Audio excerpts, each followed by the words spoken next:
The Scandanavian Star, a ferry cruise ship that carries thousands of passengers and vehicles safely across the seas for nearly 2 decades. Then, a normal crossing turns into a floating fireball, a hell on water for nearly 500 people in just 45 minutes. Now, using cutting-edge computer technology, we reveal exactly what went wrong. Disasters don't just happen. They're triggered by a chain of critical events. Unravel the fateful decisions in those final seconds from disaster.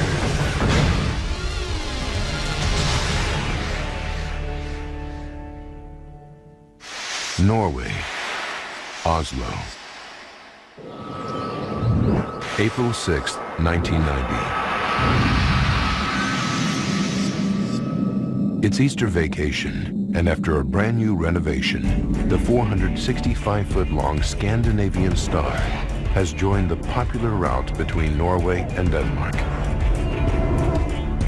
She's scheduled to depart from Oslo at 7:30 p.m., carrying cars, 383 passengers, and 99 crew members. But the loading of the ship falls behind schedule. Waiting in a car on the dock with her family is Heidi Jensen, 11 years old at the time. We heard about the delay, so my mother and brother went on board, while my dad and I waited. Despite the delay, the passengers are looking forward to their voyage.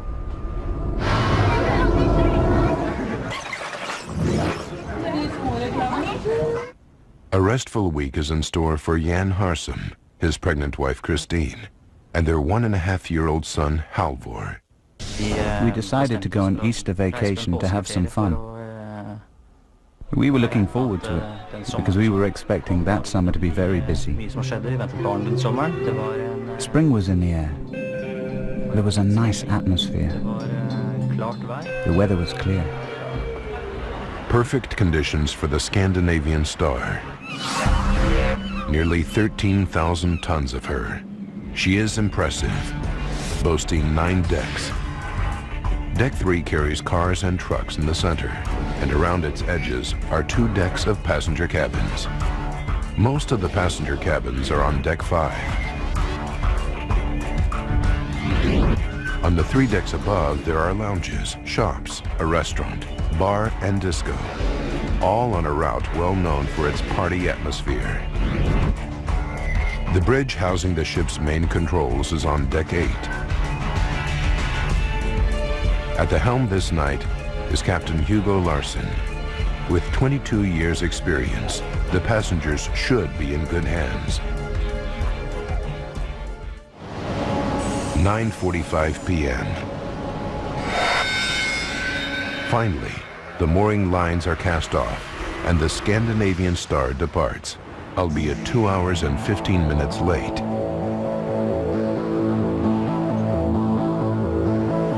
All on board is not as it should be. The interior renovation is unfinished and creates confusion over the simplest tasks. Jan Harsum has already had a mix-up over his cabin number, and the problems continue at reception. Then the key we were given wasn't the right one, so I had to go all the way back to reception again to get a new key. Even an 11-year-old knows that something is wrong. The crew didn't understand Norwegian or English or anything, and were running about looking very stressed. But soon the disorganization is little more than an inconvenience. They put the problems behind them and enjoy the restaurant, bar, and other facilities on board. I was looking forward to going to the tax-free shop and doing some shopping. It's the sort of thing girls that age enjoy. I didn't want to stay in the cabin. That was boring. At midnight, younger passengers like Heidi are in bed, but Jan Harsum is restless. So he leaves his sleeping wife and young son to check out the activity at the Star's slot machines. Our son Halvor was only little and needed to sleep, so I walked around the ship a bit, just observing people and situations, and it seemed as if people were settling in. The Scandinavian Star is now at her cruising speed of 21 knots. The sea is calm, the night clear. The gentle motion of the ship should promise passengers a good night's sleep. But their dreams will soon morph into nightmares. 2 a.m. The Scandinavian Star has been at sea for just over 4 hours. The late-night crowd is still partying in the ship's bar and disco on Deck 8, but their fun is about to end. 5 decks below, a small fire has started in the hallway. The fire takes hold and gains strength, creeping up the walls and along the ceilings, while the sleeping and partying passengers remain oblivious. Not even 10 minutes after it starts, the fire reaches a stairwell and climbs through the ship's interior, igniting Deck 4. The passengers still have no idea that beneath them, a fire is tearing its way through the ship. Captain Larson, up on the Star's bridge, is also unaware of the fire. The smoke and flames are growing into a monstrous inferno, yet no one has seen the fire and set off the alarm. A group of young athletes is en route to a training camp, enjoying a trip of freedom and independence. One of them is Vidar Skillingsas. He was 14 years old. For a 14-year-old travelling without parents to Denmark, along with the rest of the gang, it was very exciting. And clearly, not having to go to bed when our parents would have told us to was great. So we could explore the ship's facilities, like the disco and slot machines. 2:11 a.m. Suddenly, Vidar and his friends notice smoke pouring from a stairwell on Deck 5. We saw smoke rising from the floor below, so we went straight down to reception. Receptionist Solveig Eckerhart receives the shocking news. 3 boys came running towards me and they were screaming, "There's a fire!" At first they didn't take us seriously, but then they saw the smoke following us. I saw the smoke billowing after them. It was so thick I could barely make them out. And I stood there thinking, we can't deal with this. We're going straight to hell. So I call the bridge, call Captain Larson, and tell him there's a fire raging on the stern deck. At 2:15 a.m., 15 minutes after the fire ignites, Captain Larson finally learns that his ship is in trouble. Warning alarms start to go off as other people see smoke and hit the emergency switches, but they only sound on the bridge. With no idea of the scale of the fire, every decision the captain makes will have a direct impact on the hundreds of people on board the Star. And some will not live to recount the horror that is to come. A raging fire is rapidly spreading through the ferry cruise ship Scandinavian Star. Of the 8 decks, both 3 and 4 are ablaze, and the lives of nearly 500 people are in grave danger. –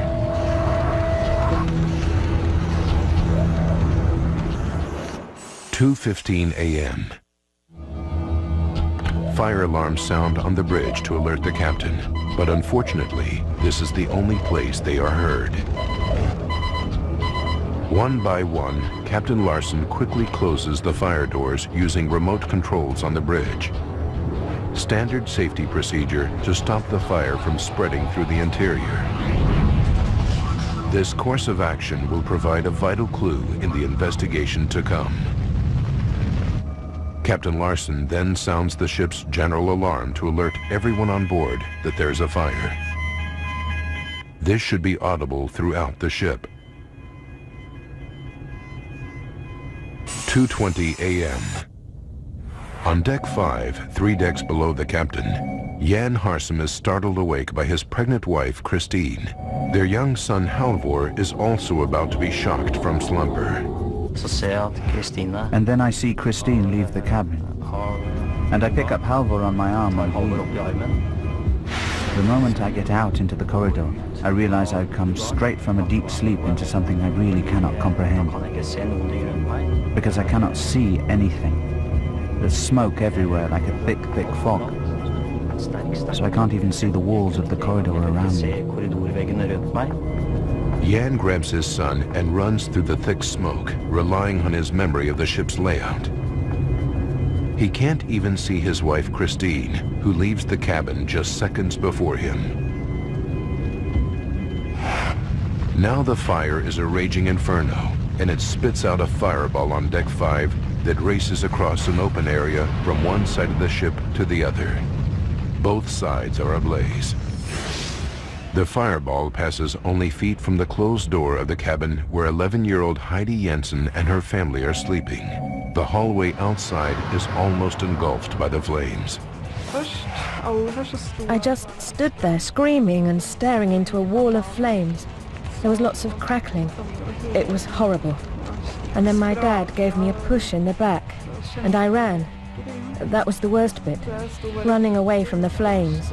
And when I got upstairs, I thought they were following me. Luckily, Heidi runs straight into a group of fleeing passengers who lead her straight to the lifeboats on deck 7. The fire is now burning on decks 3, 4, and 5, and the staircase acts as a chimney, sucking the fire upwards. It continues to climb, igniting the restaurant on deck 6. Fighting the fumes, Jan Harsum manages to find his way to fresh air at the back of the ship on deck 5. But his pregnant wife Christine is missing. He leaves his son with others and goes on a desperate search to find her. I attempted to go back down the stairs again with the intention of looking for Christine. But I was met with such a mighty burst of smoke that came up the stairs that I remember the thought occurring to me that if I do not turn around and go back up now, then Halvor would lose me as well. 2:24 a.m. On the bridge of the blazing Scandanavian Star, Captain Larsen has no accurate information on where the fire has reached or how fast it is spreading. Realizing the situation is out of control, he sets his VHF radio to the international emergency frequency, channel 16. Mayday, mayday, mayday. Scandinavian Star is on fire. Please assistance. Need immediately assistance. He sends out a mayday to any ships in the area, the most extreme distress signal at sea. Mayday, mayday, mayday. Captain Larsen cuts the engines to make it easier to launch the lifeboats. The Scandinavian Star is now adrift, approximately 20 miles from the nearest port. By 2:30 a.m., the ventilation system is turned off, which unfortunately allows smoke to seep into the passenger cabins through the door vents.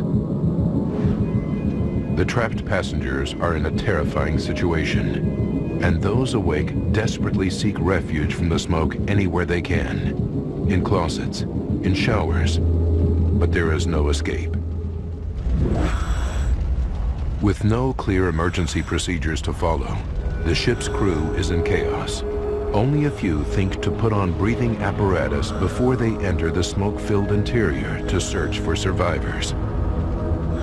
One of them is Staff Captain Kirsten Hensen, who described the awful scene to the ship's receptionist, Solveig Eckerhardt. He had a terrible experience down there.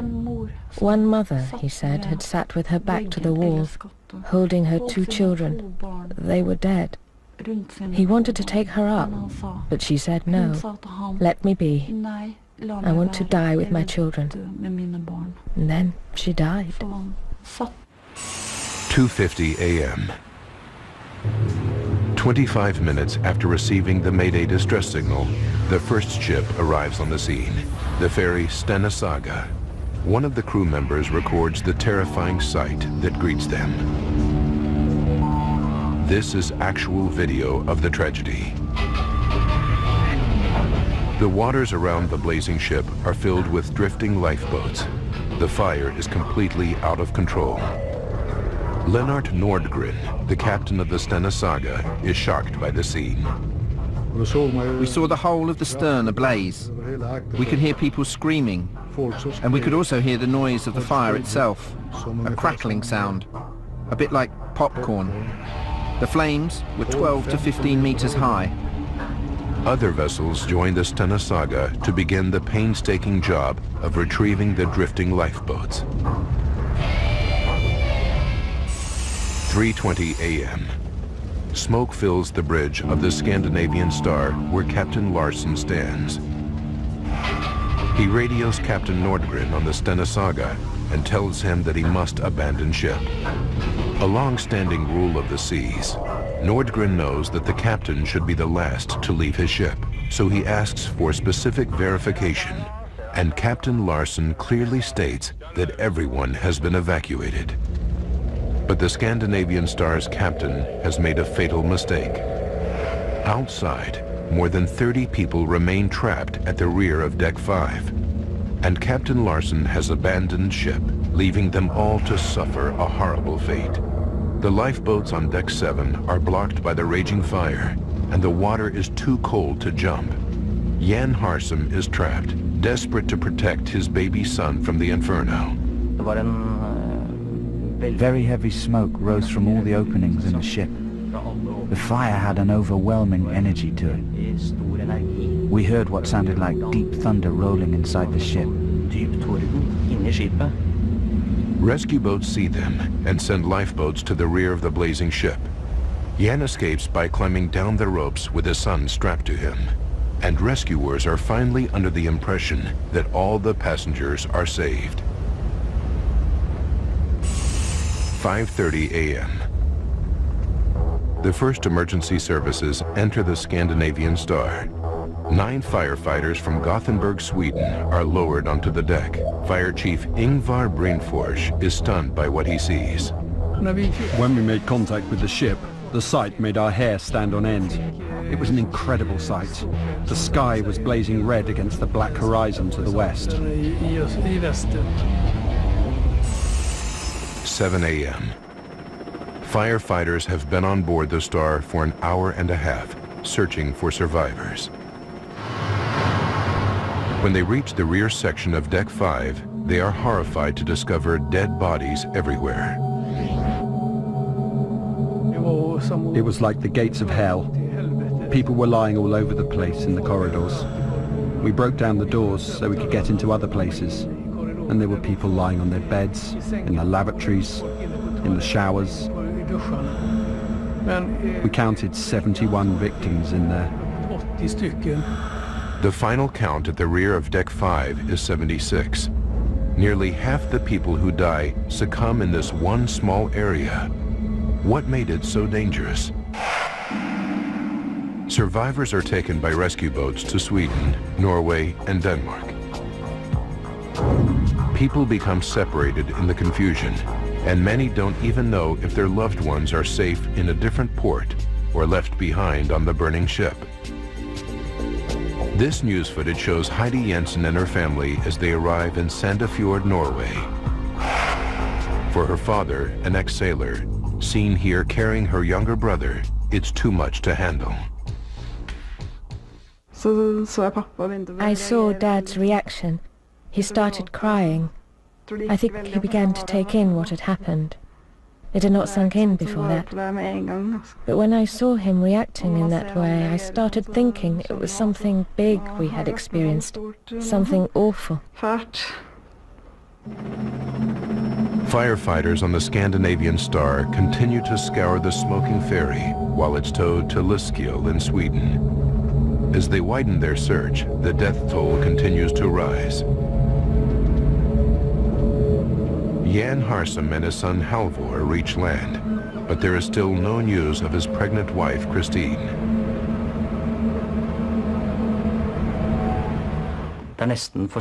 It's almost too much for the human mind to cope with.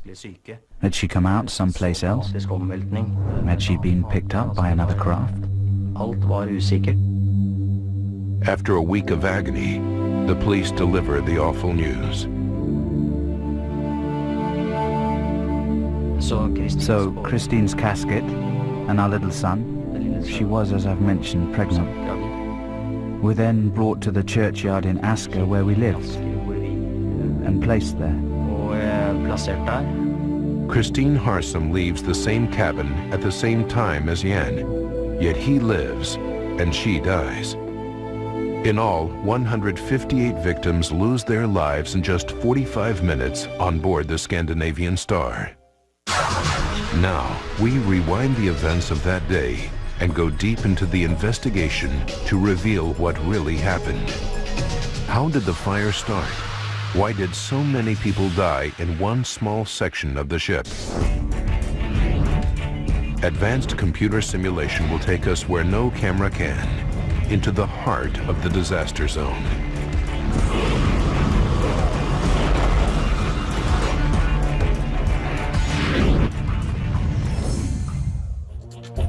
A team of Scandinavian experts assembles to investigate the disaster. Using their data, we can piece together the deadly chain of events to find out what caused this terrible tragedy. This is actual footage of the aftermath. What sparked this devastating fire?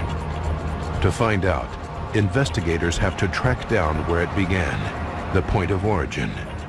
Leading the fire investigation team is the head of the Norwegian Fire Research Institute, Kjell Schmidt-Pedersen.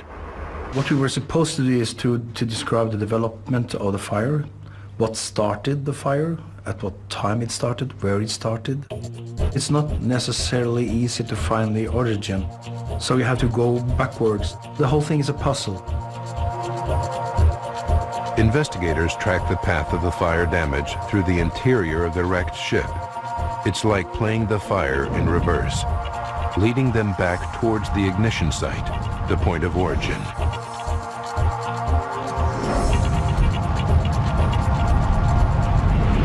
The trail ends in a hallway on deck 3.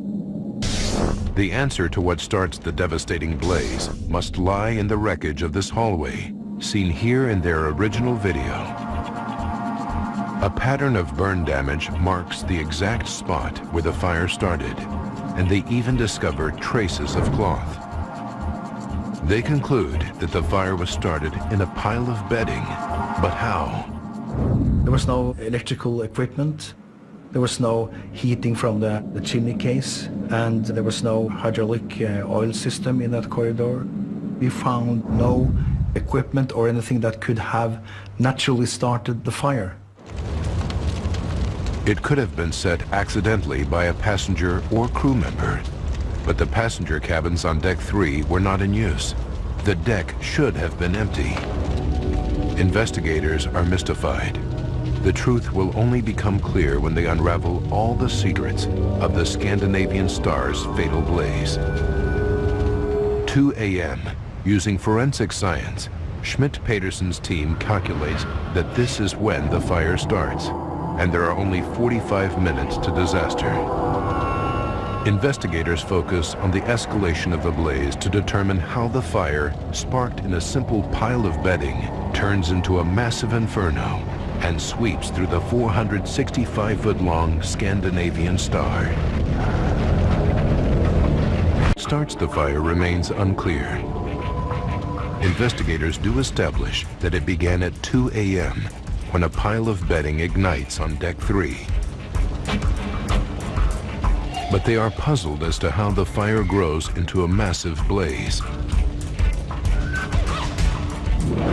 To fully investigate the fire and unravel its secrets, they have to recreate the fatal blaze, but this time in the laboratory. They replicate the conditions on board the Scandinavian Star to a T, with the exact hallway, the same development of the fire, and the same materials used. All has to be accurate for the experiment to be sound. investigators discover that the bedding fire alone would have burned out, and the ship's steel walls and fireproof asbestos coating should have prevented the fire from spreading. Among the charred interior, they find that the asbestos boards have not burned.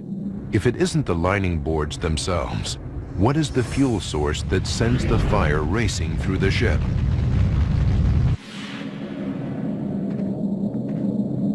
Investigators dig deeper and discover that the decorative white finish that covers the asbestos boards has completely disappeared.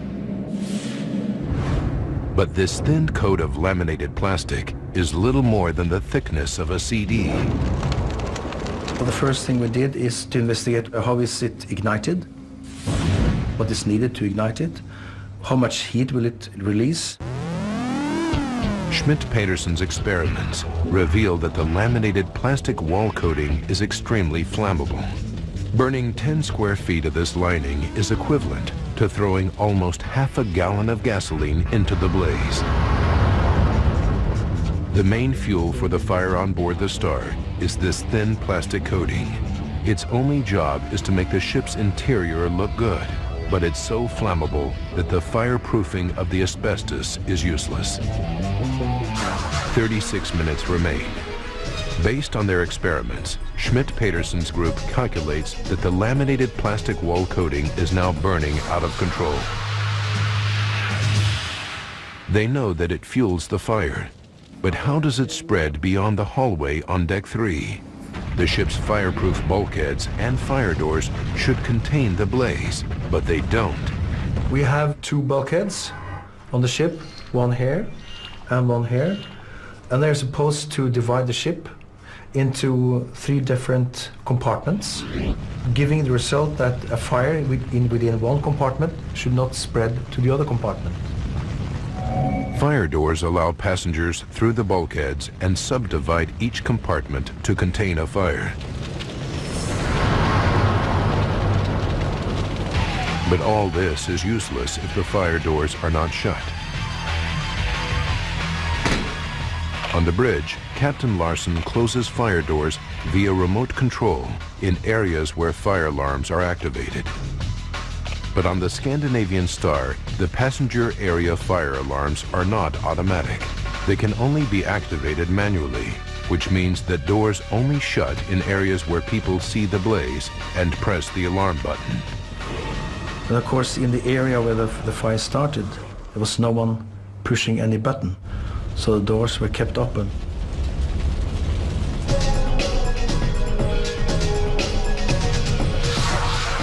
With little more than half an hour remaining, the critical moment finally arrives. The blaze passes through the open fire door into the rest of the ship. Investigators need to discover why the fire reaches deck 5 much more swiftly than it should, and why it then roars across the ship in a devastating fireball. What makes it spread so rapidly through the Star's interior? Eyewitness testimony is a key part of unraveling the chain of events. 25 minutes remain. Kristen Blindheim stumbles out of his deck 4 cabin and heads for the nearest staircase. We were only a couple of meters from the stairwell, and there was black smoke rolling down the stairs. But smoke should rise, not fall. How does Kristen Blindheim see smoke traveling down the stairwell? That is a bit puzzling, that the fire is going like that. So we were a bit, not surprised, but we thought that was weird. Investigators follow the trail of smoke and fire damage downhill, which leads them to this door on deck 3. This is where the passenger area joins the car deck. This photograph from the investigation shows a pattern of fire damage, indicating that the door was partly open during the blaze.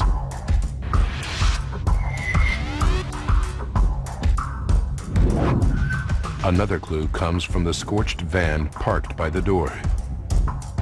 The damage is caused by hot gases coming through the door and burning the vehicle. The car deck is ventilated by powerful fans that suck dangerous exhaust fumes out of the ship.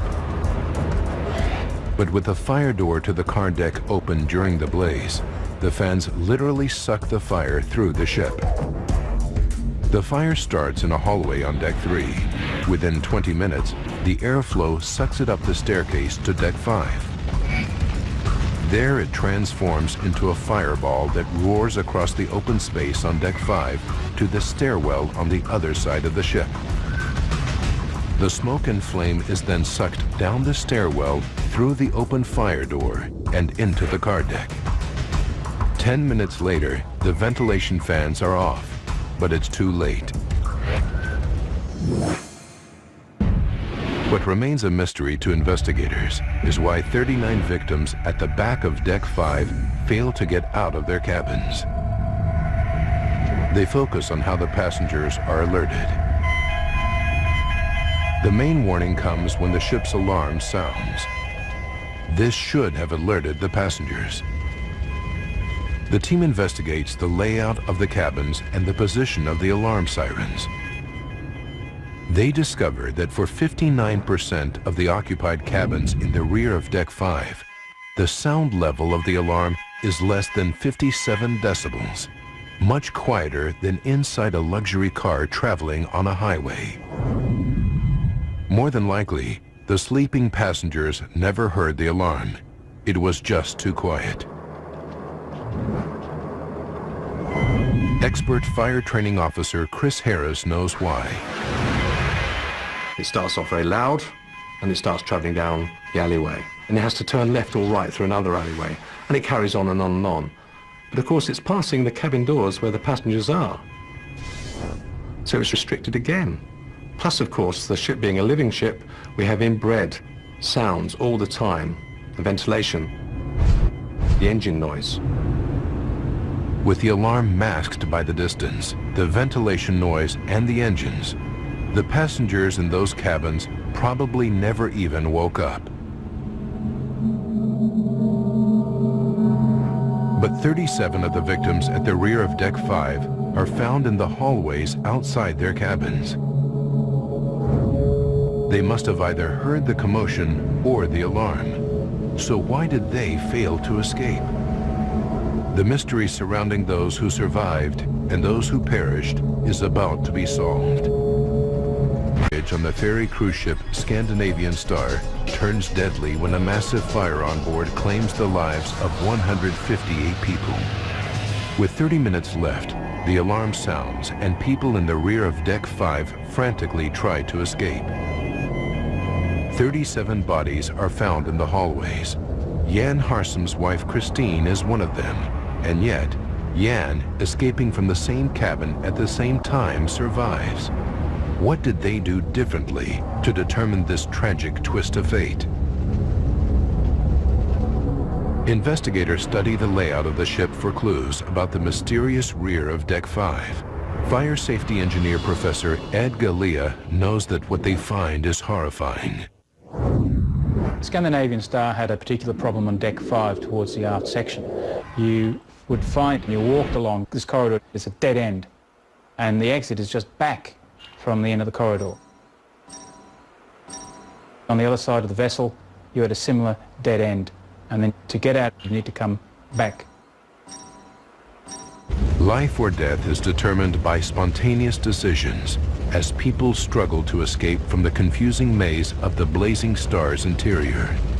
Jan Harsem and his young son Halvor turn right when they reach these hallways, but his pregnant wife Christine makes a fatal mistake and turns left, where ultimately she can't find an exit in the maze. He turns right, she turns left, a tiny decision that saves his and Halvor's life, yet takes Christine's. Investigators now understand what the victims faced trying to escape from the Scandinavian Star. But one question remains: what actually kills them? Despite the fire's ferocity, the bodies found at the rear of Deck 5 are not burned. So if it isn't the flames, what is it that claims the lives of so many victims? The investigators' attention is drawn to the thick smoke generated by the burning wall linings that fill the interior. Their experiments reveal that the smoke on the Scandinavian Star is incredibly toxic. Not only does it contain carbon monoxide, but something equally deadly, hydrogen cyanide. Hydrogen cyanide is a rapid killer, and if you know some history, you know that that was the same gas Hitler used against the Jews in the concentration camps. So it's a real killer. When hydrogen cyanide and carbon monoxide are inhaled together, the combination is devastating. Of the 158 victims, all but 10 perish by breathing the deadly smoke.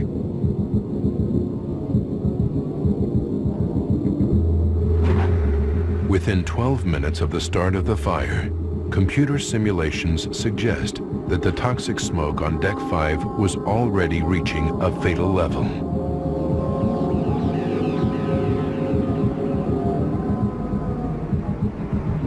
We reckoned that when the captain got a message of the fire, saw this light comes up on this board, the situation was critical already for the people on board. Once the toxic smoke reaches the passenger areas, the timeline becomes less exact. The victims did not survive to record them. 45 minutes after the fire starts, Schmidt-Peterson's group calculates that the disaster is at its peak. The fire is out of control. The interior is filled with deadly smoke. All of the victims in the cabins and hallways have died, either trapped in their cabins or lost in the interior. The first rescue vessel, the Stena Saga, is still 5 minutes away. Investigators remain puzzled because in emergency situations, the crew is responsible for the safety of passengers, and they're supposed to be trained to handle emergencies. It's clear that they did not know how to handle the disaster on board the Scandinavian Star. Investigators check the ship's logs and registers and interview the crew. Then they discover the truth. The seeds of the disaster were planted more than 2 weeks before the fatal fire. The Scandinavian Star was rushed into service as a ferry cruise ship and had only been in Scandinavian waters for 15 days. Before that, she was working as a casino cruise ship with a different crew more than 3,400 miles away in Miami. The ship's managers scheduled just 10 days to convert the ship from a casino cruise ship to a passenger ferry and train an almost completely new crew. Not nearly enough time. Not one single fire drill had been carried out. Even worse, they discovered that many of the new crew didn't speak English or any of the Scandinavian languages. So confusion in the multilingual crew is a problem from the very start of the ferry's journey. When the catastrophe happens, the crew organization simply falls apart. The Scandinavian Star was simply an accident waiting to happen. Yet the final key question remains. How did the fire start in the first place? Of seconds from disaster. Investigators determine how a catastrophic fire races through the Scandinavian Star. Now they focus on how the fire starts, and they make a chilling discovery. It isn't the first fire on board the ship that night. 15 minutes before the fatal blaze, there's another fire. Kristen Blendheim witnesses it firsthand as it happens right outside his cabin. I tear the door open and see flames from the floor to high up under the ceiling. So, I dive to the bed, tear off my bedclothes and run out into the corridor and throw them over the flames and stamp on them to put the flames out. The captain is alerted of the fire and it's quickly extinguished. Kristen is told that everything is under control, but it isn't. No one checks for another fire, no alarms sound, and no fire doors are shut until it's too late. Little evidence of the first fire remains, but the official report concludes that it was probably started by a single flame. Schmidt-Peterson's investigators failed to find any evidence that the second fire could have started accidentally. That led us to the likely conclusion that this was set on purpose with a match or a lighter. Someone deliberately set the Star on fire. It was arson. But who the arsonist is may remain a mystery forever. When police begin background checks of the victims, they find that one of the Danish passengers has a police record. With 4 previous convictions for arson, police suspicion turns towards him. However, the Scandinavian Star had 2 sister ships when she worked in the U.S., and all 3 of them suffered major fires in the 7 years preceding the disaster. In fact, only 2 years before the fatal voyage, there was a major incident on the Scandinavian Star. Her engine room caught fire. The ship was heavily criticized at the time by the U.S. National Transportation Safety Board. One of their main findings was the lack of a common language among the crew, exactly what the Scandinavian investigators conclude. A deadly chain of events leads to the disaster, yet a break anywhere in the chain might have prevented or at least reduced the catastrophe. If the crew had been better prepared, more passengers might have been evacuated. If the captain had responded effectively to the first arson attack, the second fire might have been caught sooner. If someone had been on deck 3 to report the fire, it never would have gained such a deadly hold.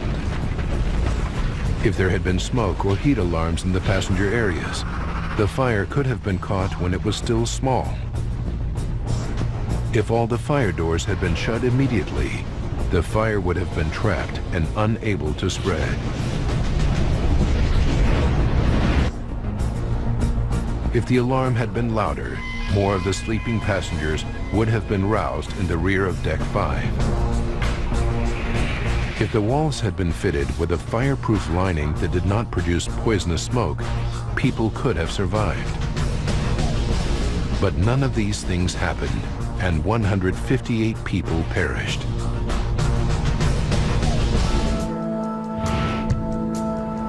In a part of the world that prides itself on attention to safety, this fire shakes Scandinavians to the core. It is one of their worst maritime tragedies, with the official report condemning the ferry operating company and the captain. Captain Larson, the ferry company's owner and shore manager, are all put in jail for 6 months for their negligence. For the survivors, the devastating effects of the tragedy remain. 11-year-old Heidi Jensen's dreams are haunted for years. I kept imagining that there was fire around me, around my feet. I thought there were flames everywhere. When I was in one room, I'd imagine next door was full of flames. Jan Harsum raised his son Halvor alone and didn't remarry for 12 years. He has since become an expert in safety at sea, devoting much of his time to improving safety standards on ships operating around the world. The issue of ships with inadequate safety is international. So you could be traveling in Europe, you could be in the USA, and you could at any time find yourself in the same situation, because this problem has not been resolved. But out of the disaster emerged lessons and a glint of hope. Even if the Scandinavian Star had better equipment and a safer design, the passengers would still have been at the mercy of substandard training and a crew that didn't speak the same language. This was the ultimate lesson of the Scandinavian Star accident. It influenced the development of new international safety codes. These place more responsibility on the owners and operators of ships to make sure their crews are properly trained and prepared for emergencies. The hope is that the tragedy of the Scandinavian Star will make journeys at sea safer for every passenger.